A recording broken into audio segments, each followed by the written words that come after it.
পানী প্ৰাণীৰ প্ৰাণ।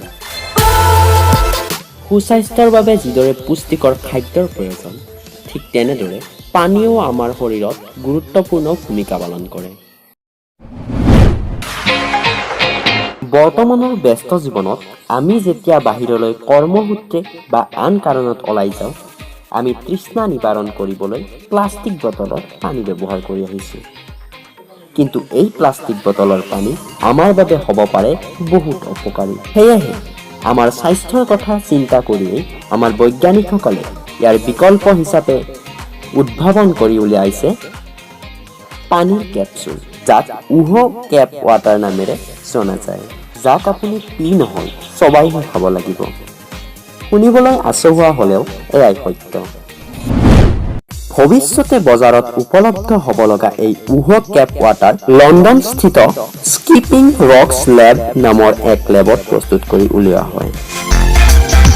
ই হৈছে কেলছিয়াম ক্লৰাইড, ছডিয়াম এলজিনেট আৰু বৰফৰ সংমিশ্ৰণত প্ৰস্তুত কৰি উলিওৱা জিলেটিনযুক্ত আৱৰণী বিশিষ্ট সৰু গোলক সদৃশ এক অভিনৱ উদ্ভাৱন।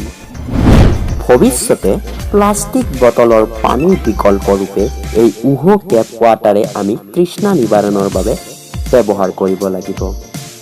ইয়াক পিবলৈ ইয়াৰ ওপৰত থকা আৱৰণখন লাহেকৈ এৰুৱাই লৈ মুখত ল'লেই হ'ল। মুখত লোৱা মাত্ৰকে এই উহ কেপ ৱাটাৰ গোলকটো ফাটি যাব আৰু পানীখিনি আপুনি পি ল'লেই হ'ল। লণ্ডনত অলপতে মাৰাথন খেলুৱৈসকলেও ইয়াক ব্যৱহাৰ কৰা দেখা গৈছে। এই ইণ্টাৰেষ্টিং উদ্ভাৱনটোৰ বাবে এটা লাইকটো নিশ্চয় পাব লাগে। ভিডিঅ'টো চাই কেনে পালে? যদি ভাল পালে তেনেহ'লে লাইক কৰিব, কমেণ্ট কৰিব, শ্বেয়াৰ কৰিব আৰু এতিয়ালৈকে যদি আমাৰ চেনেলটো ছাবস্ক্ৰাইব কৰা নাই, ছাবস্ক্ৰাইব কৰি কাষতে থকা ঘণ্টি বটনটো প্ৰেছ কৰি দিব, কিয়নো আমি বিচাৰোঁ আমাৰ ভিডিঅ'সমূহ যাতে আপুনি VIP মেম্বাৰশ্বিপ হিচাপে সকলোতকৈ আগতীয়াকৈ চাবলৈ পায়। ধন্যবাদ। জয় আই অসম।